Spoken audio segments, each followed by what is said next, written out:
March 22nd, 1944, 28,000 feet above Schweinfurt, Germany. Oberleutnant Franz Stigler's gloved hand instinctively pulled his Focke-Wulf 190 back as he watched something that contradicted 4 years of fighter pilot training.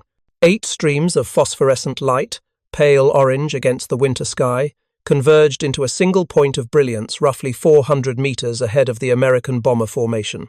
The tracer pattern formed a cone of fire so dense, so precisely calculated, that it created a visible wall of death in the thin air. Stigler had seen tracer fire before. He had fired tracers himself on hundreds of combat missions. But this pattern was different. This was mathematics made visible. Through his canopy, Stigler watched as Hauptmann Wilhelm Herget, his squadron leader with 57 confirmed victories, rolled his Focke-Wulf away from what should have been a perfect attack angle. The radio crackled with Herget's test transmission, his voice tight with frustration rather than fear. "Break off. The convergence zone is too tight. Anyone entering that kill box will not survive." 3 other Messerschmitt 109s followed Herget's lead, abandoning their approach vectors despite having achieved textbook positioning. The American bomber formation continued unmolested toward its target. What Stigler and his fellow Luftwaffe pilots had discovered that morning was not cowardice, but tactical mathematics. American bomber gunners had developed a defensive gunnery technique so precisely calibrated that it transformed individual machine guns into a collective killing field. The 50 caliber Browning machine guns themselves were formidable weapons, but the convergence zone created when multiple guns fired simultaneously at a calculated point in space created something German fighter tactics had never encountered. A defensive barrier that could be seen before being entered, allowing German pilots to recognize their own deaths approaching and choose survival over pressing the attack. If you're enjoying this deep dive into the story, hit the subscribe button and let us know in the comments from where in the world you are watching from today. The transformation of German fighter pilot tactics in response to American defensive gunnery began not with a single revelation, but through accumulated casualties that forced Luftwaffe commanders to acknowledge that established attack doctrine no longer functioned against American heavy bombers. For German fighter pilots trained since 1939 in aggressive frontal attacks and close-range gunnery, the decision to break off an attack because of visible tracer patterns represented a fundamental psychological shift. They were being forced to surrender the initiative not through superior enemy maneuverability or speed, but through defensive firepower coordinated with such precision that approach corridors became kill zones. The Boeing B-17 Flying Fortress carried 1350 caliber Browning M2 machine guns in its late-war G model configuration. The consolidated B-24 Liberator carried 1050 caliber Brownings. When American bomber formations flew in combat box formations, with 18 to 21 aircraft stacked in defensive positions, they created overlapping fields of fire that multiplied the defensive capability exponentially. Each bomber's guns could support adjacent aircraft, creating interlocking zones where attackers faced fire from multiple bombers simultaneously. The mathematical reality was brutal. A German fighter, attacking a combat box from any angle, would face fire from at least 3 to 5 bombers, meaning 30 to 65 50 caliber machine guns converging on a single point in space. The 50 caliber Browning M2 machine gun, designed by John Moses Browning in the years following World War I, fired a projectile weighing approximately 750 grains, at a muzzle velocity of 2,800 feet per second. Each round carried roughly 13,000 foot-pounds of kinetic energy, sufficient to penetrate armor plate, destroy engine blocks, or sever aircraft control surfaces. The cyclic rate of fire reached approximately 800 rounds per minute per gun, meaning that a single bomber with 13 guns could theoretically send 170 projectiles per second toward an attacking fighter. The reality of combat meant actual rates of fire were lower, accounting for gun jams, ammunition exhaustion, and the physical limitations of gunners tracking fast-moving targets. Nonetheless, the volume of fire American bombers could produce exceeded anything German fighter pilots had encountered in earlier combat against Soviet or British aircraft. The psychological impact of this firepower manifested not just in casualties, but in the visible warning that tracer ammunition provided. American bomber crews loaded their ammunition belts with one tracer round for every 4 to 5 ball rounds. Tracer ammunition contained phosphorescent compounds that ignited upon firing, creating a visible streak that allowed gunners to observe their fire and adjust aim. The tactical effect extended beyond simple fire adjustment. Tracer fire created visible streams that converged at the point where multiple guns were aimed, essentially illuminating the kill zone for anyone with sufficient distance to observe it. German fighter pilots approaching American bomber formations learned to watch for these convergence points, recognizing that the visible cone of tracer fire marked the boundaries of space they must not enter if they wished to survive. The training that American bomber gunners received emphasized coordination and fire discipline that transformed individual defensive positions into integrated weapon systems. Gunners practiced calculating lead angles, compensating for relative motion between the bomber and attacking fighters. They learned to recognize aircraft types at distance, distinguishing friendly escorts from enemy interceptors. Most critically, they trained in coordinated fire techniques, where multiple gunners would concentrate fire on single targets, creating the convergence zones that German pilots learned to fear. The Army Air Force's Flexible Gunnery School at Tyndall Field, Florida, put bomber gunners through intensive training programs that included classroom instruction in ballistics, aircraft recognition, and defensive tactics, followed by practical exercises firing at towed targets from aircraft. By 1943, graduated gunners typically had fired thousands of practice rounds and achieved proficiency in tracking fast-moving targets while compensating for their own aircraft's motion. This training produced gunners capable of executing coordinated defensive fire with precision that German Luftwaffe intelligence officers initially refused to believe possible. Hauptmann Wilhelm Herget, commanding officer of the 2nd Squadron of Jagdgeschwader 11, filed a combat report in April 1943 that circulated through Luftwaffe headquarters and eventually reached the desk of General Adolf Galland, Inspector of Fighters. The report, preserved in German military archives, provided one of the earliest detailed analyses of American defensive gunnery techniques. The American bomber formations employ a defensive fire coordination system that creates barriers in space rather than simply firing at attacking aircraft, Herget wrote. Multiple gunners fire at calculated convergence points approximately 400 to 600 meters from the formation. Tracer fire makes these zones visible.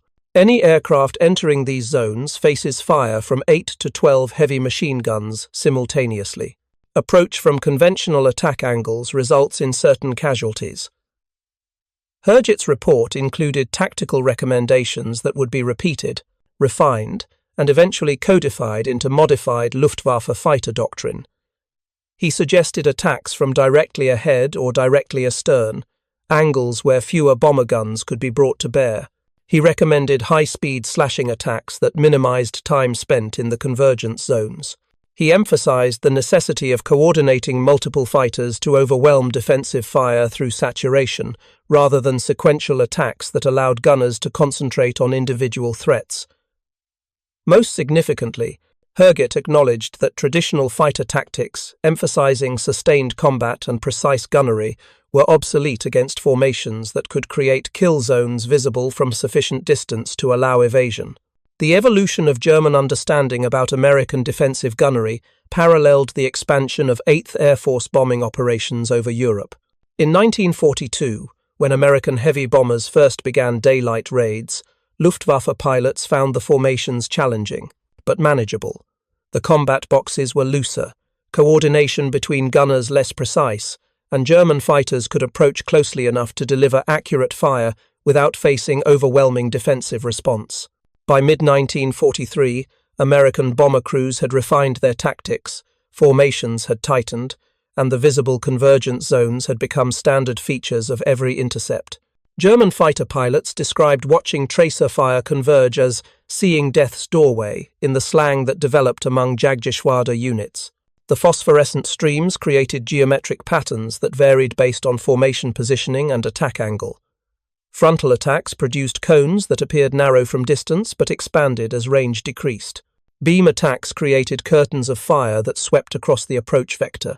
Tail attacks, theoretically the safest angle since only the tail gunner could engage, still produced convergence zones when multiple bombers in formation brought their tail guns to bear on a single attacker. Lieutenant Hans-Joachim Jabs, a night fighter ace who occasionally flew day missions, recorded in his diary an encounter with American bombers in June 1943 that captured the psychological impact of visible convergence zones. I positioned myself for an attack from the 11 o'clock high position, textbook angle with sun behind me. At 2,000 meters I could see the formation clearly. At 1,500 meters I saw the first tracers, individual streams from different aircraft.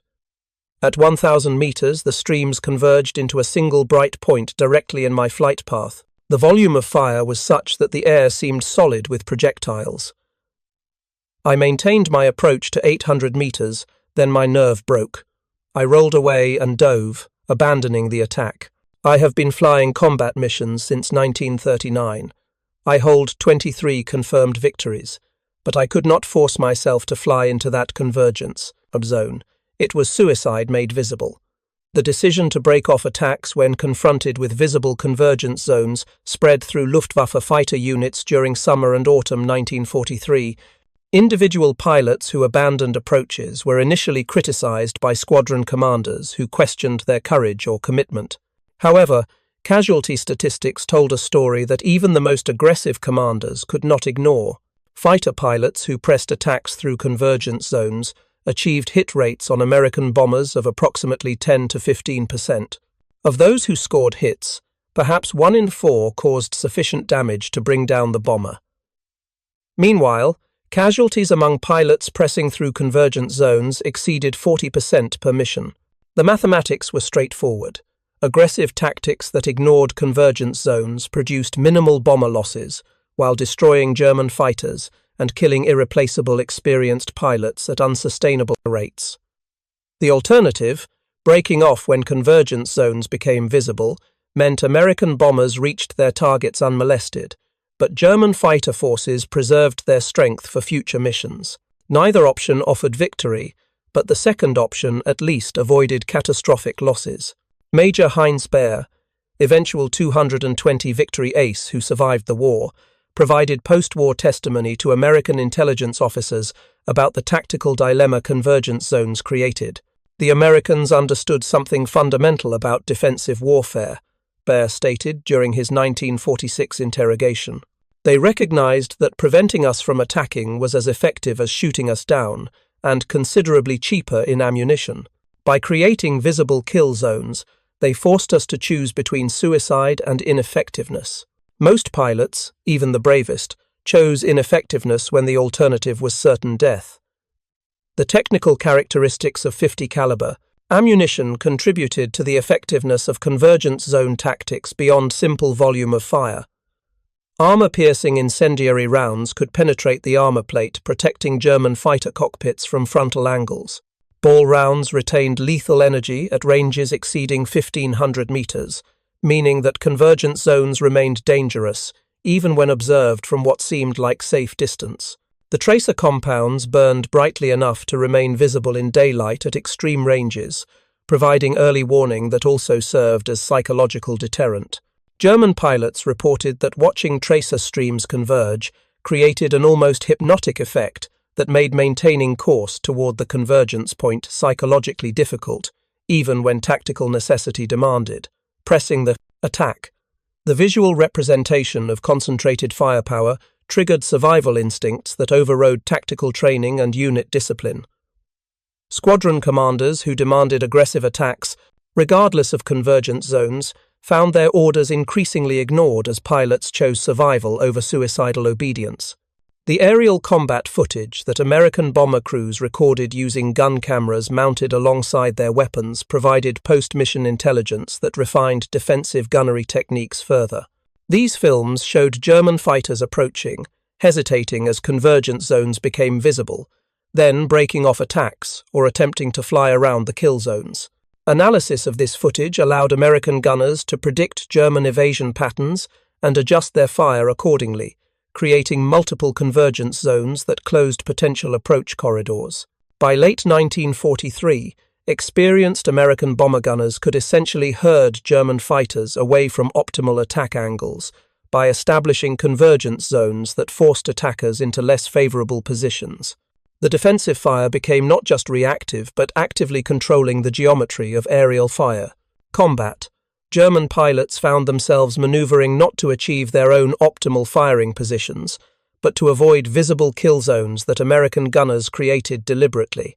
The ammunition expenditure required to maintain convergence zones represented a significant logistical challenge that American industrial capacity met through massive production and efficient supply chains.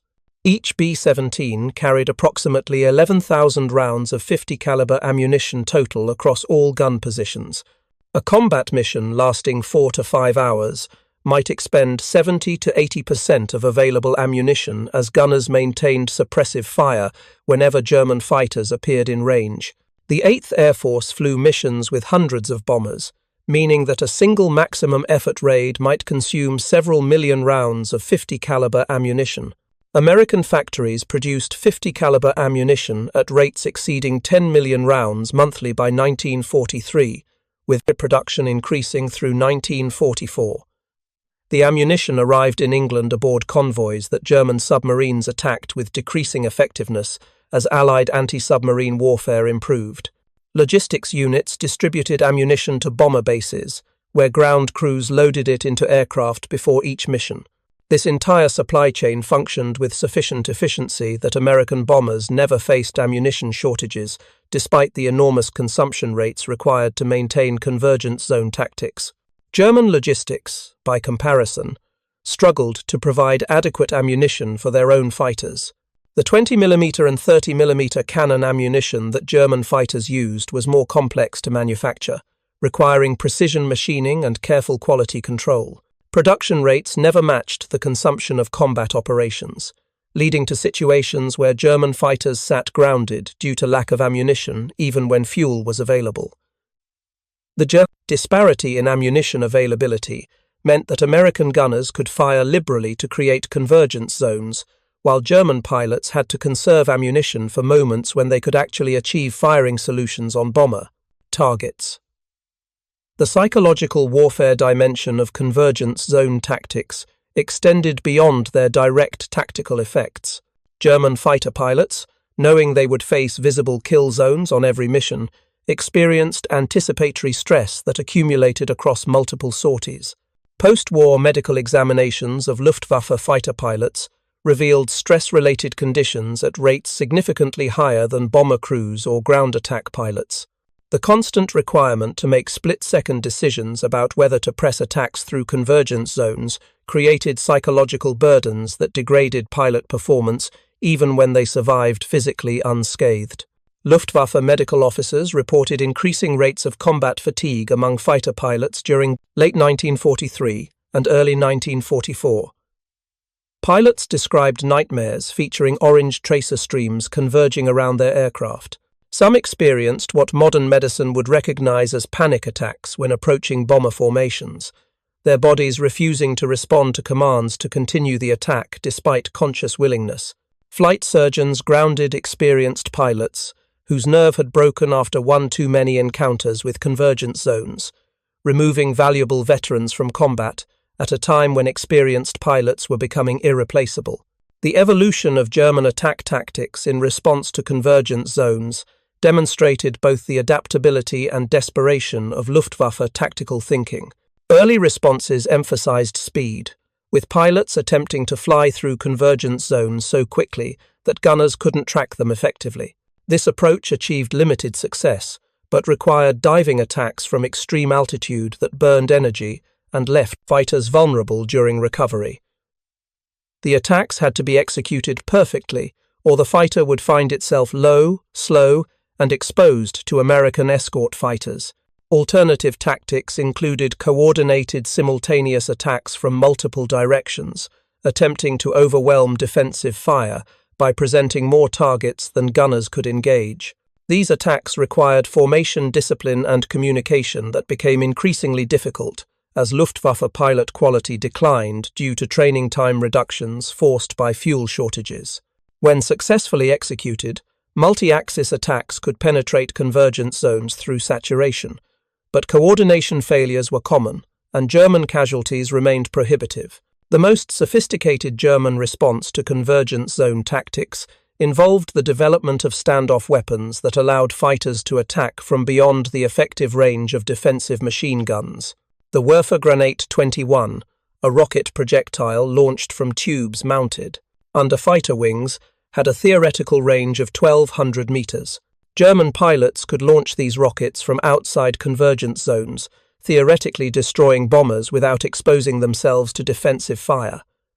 In practice, the Werfer Granate system proved disappointing. The rockets were inaccurate, heavy enough to degrade fighter performance significantly, and the launch tubes created aerodynamic drag that made German fighters vulnerable to American escorts. Most critically, the time required to align for a rocket shot gave bomber gunners opportunity to concentrate fire, creating convergence zones that forced attacking fighters to break off before achieving proper launch parameters. The standoff weapon concept was sound, but German industrial capacity and technological limitations prevented development of systems reliable enough to overcome American defensive firepower. The 30mm Mk-108 cannon, introduced on some Messerschmitt 109 variants in late 1943, offered another potential solution. This weapon fired high-explosive shells, capable of destroying bombers with a single hit from ranges exceeding 800 meters. German pilots, equipped with this weapon, could theoretically engage from outside the densest convergence zones. However, the Mk-108 carried only 60 rounds, fired slowly at roughly 450 rounds per minute, and generated recoil that disrupted aircraft stability during firing. Pilots had perhaps 15 seconds of firing time before exhausting ammunition, and hitting a bomber at extreme range with a slow-firing cannon while compensating for recoil proved extraordinarily difficult. Hauptmann Heinz Nock, who survived the war with 33 confirmed victories, flew Messerschmitt 109s equipped with the Mk-108 cannon during 1944. His memoir, published decades after the war, described the frustration of possessing a weapon theoretically, capable of defeating bomber defenses, but practically almost useless. The 30mm gave us range to shoot from outside the convergence zones, Nock wrote, but hitting a bomber at 700 meters with a cannon that kicked like a mule and carried ammunition for perhaps 3 or 4 shots was nearly impossible. I scored hits perhaps one time in 20 attempts. Meanwhile, the weight and drag of the cannon made my aircraft slower and less maneuverable, making me more vulnerable to American escorts. The cure was worse than the disease. The statistical reality of German attacks against American bomber formations during the peak period of daylight strategic bombing revealed the effectiveness of convergence zone defensive tactics. During the year 1943, the 8th Air Force flew approximately 27,000 bomber sorties over Europe. Luftwaffe fighters engaged approximately 40% of these missions, launching an estimated 8,000 to 10,000 attack passes. Of these attacks, approximately 60 to 70% were broken off before the attacking fighter reached effective firing range, with pilots specifically citing visible convergence zones as the reason for abandoning their approaches. The remaining 30 to 40% of attacks that were pressed through convergence zones resulted in hits on bombers at a rate of approximately 12%. Of bombers hit, roughly 30% sustained sufficient damage to go down. This meant that German fighters pressing attacks despite convergence zones achieved roughly 1 bomber destroyed for every 28 attack passes. Meanwhile, bomber defensive fire shot down approximately 1 German fighter for every 8 attack passes pressed to conclusion. The exchange ratio favored the bombers overwhelmingly, particularly given that each B-17 carried 10 crew members, while each German fighter carried only a single pilot. These statistics, compiled by both American and German intelligence services and compared post-war when archives opened, demonstrated that convergence zone tactics achieved their purpose not primarily through shooting down German fighters, though they did that effectively, but through deterring attacks altogether. The majority of German fighters broke off their approaches without firing a shot, forced away by visible kill zones they recognized they couldn't penetrate safely. The personal accounts of bomber gunners who created and maintained these convergence zones provide perspective from the American side of this aerial chess match. Staff Sergeant Benjamin Warner, a waist gunner on a B-17 flying with the 91st Bomb Group, survived 35 missions over Germany during 1943 and 44. His letters home, preserved by his family and later donated to the Air Force Historical Research Agency, described the psychological satisfaction of watching German fighters break off attacks. "We can see them coming from miles away," Warner wrote to his parents in October 1943. "When they get to about half a mile, we all start firing at the same point our bombardier calculates where they'll be. The tracers make it look like all our bullets are meeting in one spot in the sky. Most times the German fighters see this and turn away. When they don't turn away, when they come straight through, we know we're in trouble because that pilot is either very brave or very crazy. But even the brave ones, you can see them hesitate when they see all that fire converging. It's like they're looking at death itself and having to decide if they're going to fly into it." Technical Sergeant Robert Chen, a top turret gunner flying with the 368th Bomb Group, provided post-war testimony to military historians researching bomber defensive tactics. Chen flew 42 missions during 1944 and participated in the development of coordinated fire techniques, going at his squadron level. "The key was communication," Chen explained during his 1978 interview. "We had interphone systems that let gunners talk to each other. When fighters appeared, the first gunner to spot them would call out position and range. Then we'd coordinate who would fire and at what point. The idea wasn't to hit the fighter on his approach, though we tried. The idea was to show him where he was going to die if he kept coming. 9 times out of 10, seeing that convergence point made them turn away. The 10th time, when they came through anyway, we'd often get them because they had to fly right through where all our guns were already aimed." If you find this story engaging, please take a moment to subscribe and enable notifications. It helps us continue producing in-depth content like this. The evolution of bomber formations during 1943 and 44 reflected lessons learned about maximizing the effectiveness of convergence zone tactics. Early formations emphasized mutual defensive support, but left gaps in coverage where German fighters could approach with reduced risk. By mid-1943, bombardment groups had refined their combat box formations to eliminate these gaps, creating overlapping fields of fire where every approach angle forced attackers through at least one major convergence zone. The standard combat box placed 3 squadrons of 6 to 7 aircraft each in a staggered vertical arrangement.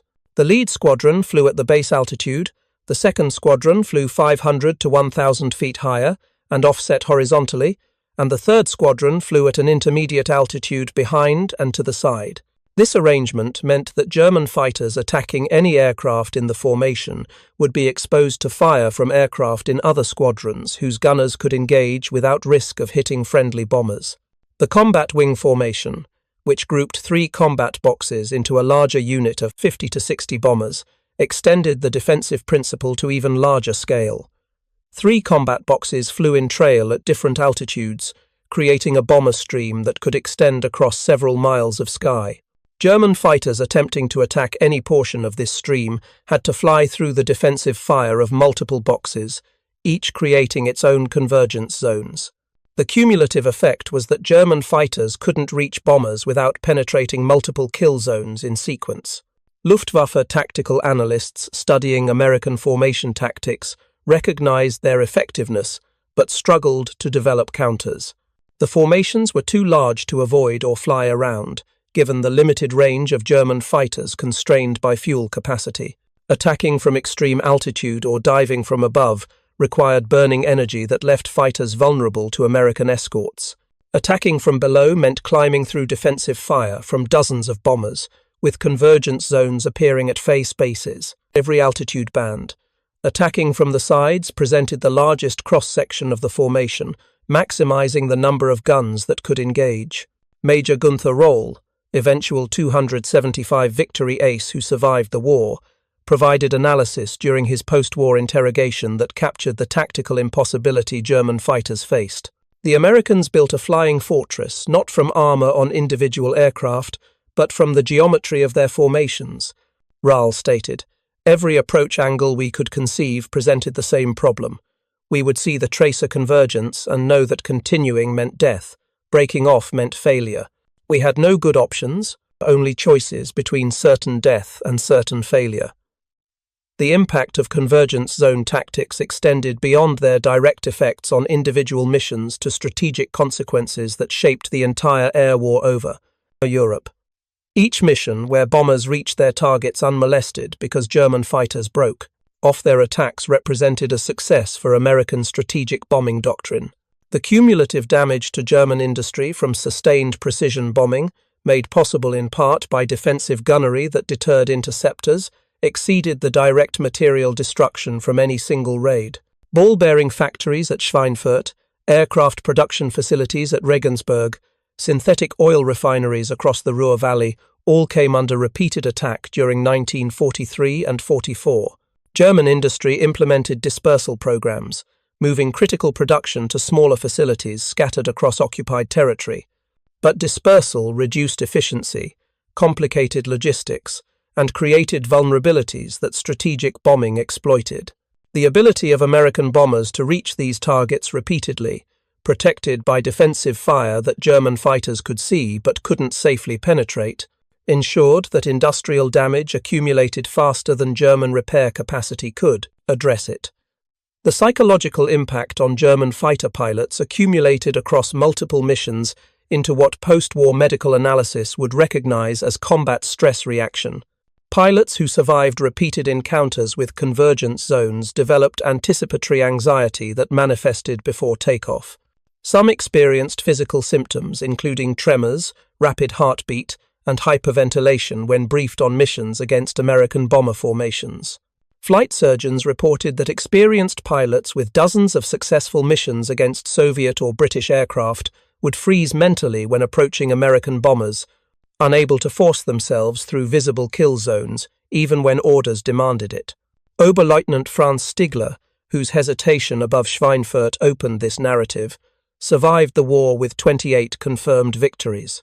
Decades later, in interviews conducted during the 1980s and 90s, Stigler reflected on the moment he watched Hauptmann Herget break off the attack that March Day in 1944. "Herget was one of our best pilots, one of our most aggressive commanders," Stigler recalled. "He had destroyed over 50 enemy aircraft. He was not a coward. But when he called for us to break off, I understood immediately. I could see what he saw.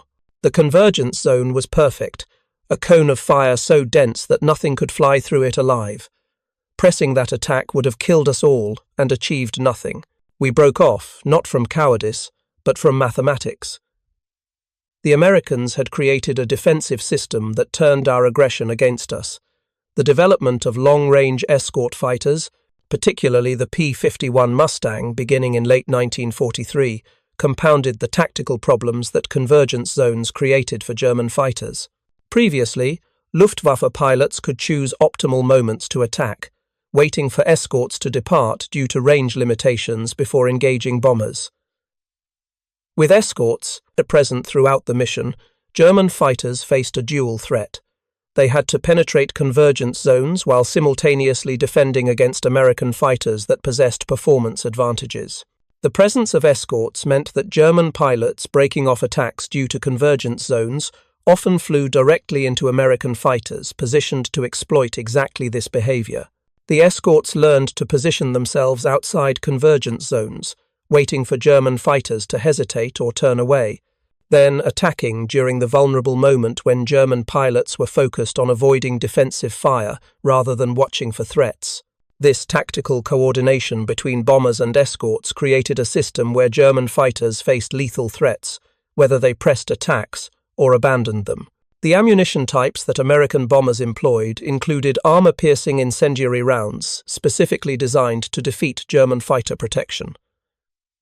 These rounds, designated M8, combined a hardened steel core, capable of penetrating armor plate with an incendiary compound that ignited upon impact. When concentrated in convergence zones, M8 ammunition created kill zones that could penetrate cockpit armor from frontal angles, defeat engine blocks, and ignite fuel tanks.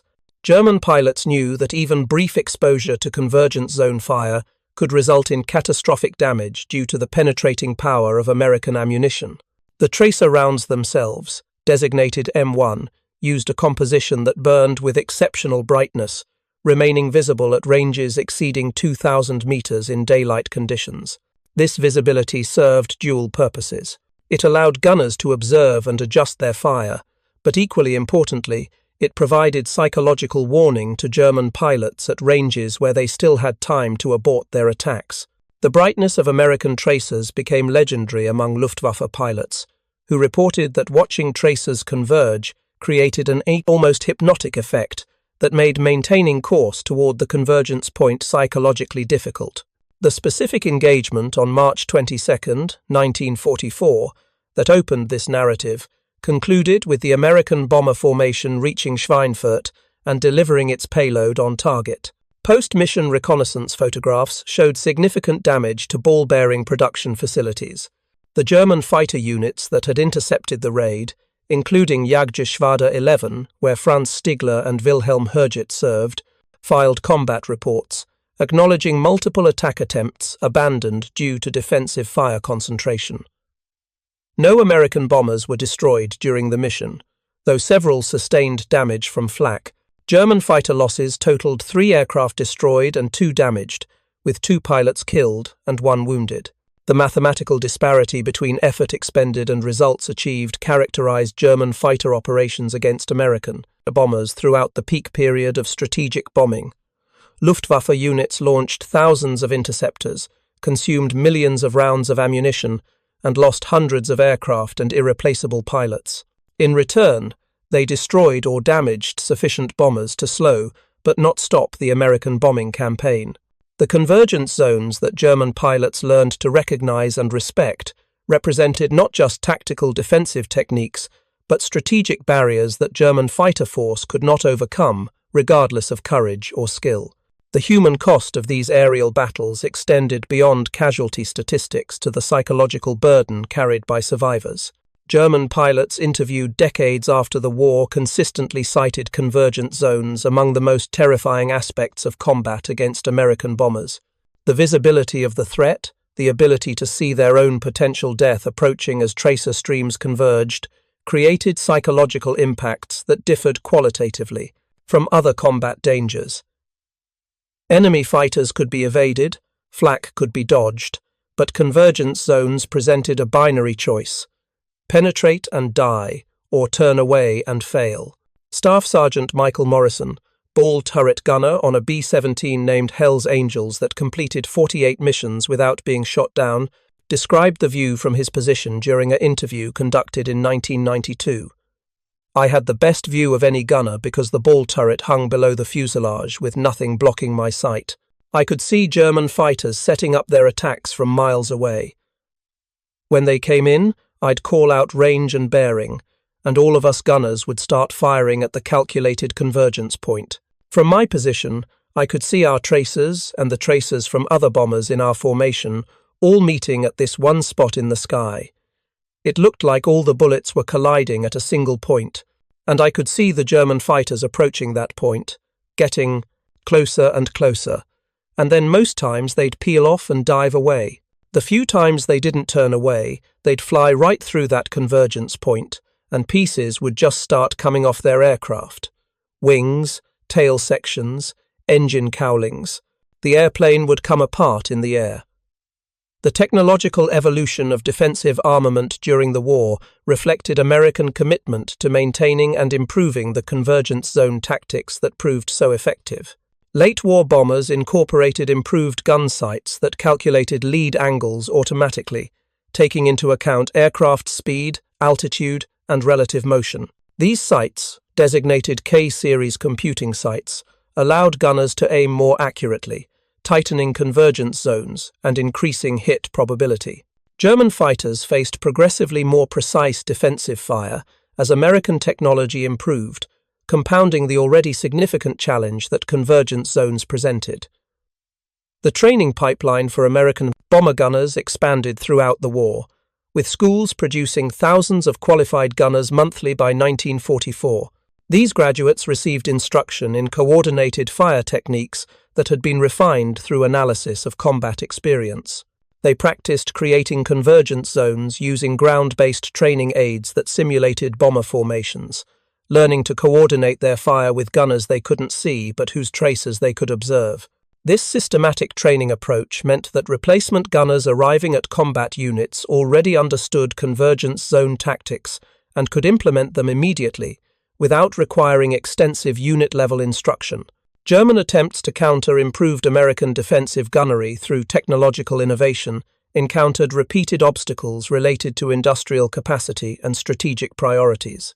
Proposed developments included armor improvements to protect against 50 caliber fire, standoff weapons with greater range and accuracy, and even experimental designs for fighter aircraft that would attack bombers from outside convergence zone ranges. Few of these programs reached operational status before war's end, constrained by material shortages, competing priorities, and the deteriorating strategic situation that made long-term development programs increasingly irrelevant. The acoustic signature of intense defensive fire became as psychologically significant as the visual convergence of tracers. German pilots reported that approaching bomber formations produced a distinctive sound described as tearing canvas or ripping fabric, created by hundreds or thousands of projectiles passing through the air simultaneously. This sound, audible over engine noise at ranges of several hundred meters, provided additional warning that complemented the visual information tracers provided. Pilots described the sound as triggering immediate stress responses, with some reporting that hearing it caused involuntary and evasive reactions even before consciously processing the threat. The memoirs and diaries of German fighter pilots who survived the war provide the most compelling evidence of convergence zone tactics' psychological impact. These accounts, written decades after combat when authors had no reason to exaggerate American capabilities or minimize their own courage, consistently describe convergence zones as among the most fearsome aspects of aerial combat. The visibility of the threat, combined with the necessity of approaching it, created psychological burdens that differed from the fear generated by unseen dangers like flak or sudden ambush by enemy fighters. Oberst Johannes Steinhoff, eventual 176 Victory Ace who survived the war and later commanded the post-war West German Luftwaffe, addressed convergence zone tactics in his published memoir. The Americans understood something fundamental about defensive warfare, Steinhoff wrote. They recognized that preventing attack is as valuable as defeating attack. By making their kill zones visible through tracer fire, they forced every German pilot to make a conscious decision to fly toward his own death. Some men possess the courage for this. Most do not, regardless of their bravery in other contexts.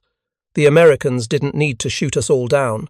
They merely needed to make us see where we would die if we continued, then let human nature take its course.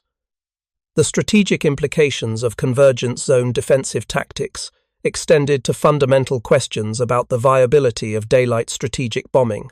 Prior to development of effective coordinated defensive fire, American bomber losses over Germany reached unsustainable levels, with some missions experiencing casualty rates exceeding 20%. The Schweinfurt-Regensburg raids of August 1943 and the second Schweinfurt raid of October 1943 produced combined losses of 120 bombers, nearly forcing abandonment of daylight operations entirely. The refinement of convergence zone tactics during late 1943, combined with introduction of long-range escorts and improved formation techniques, reduced loss rates to levels that could be sustained given American production capacity. Missions during 1944 typically experienced loss rates of 3 to 5%, occasionally higher on particularly well-defended targets, but generally within the range that allowed bomber groups to maintain operational effectiveness.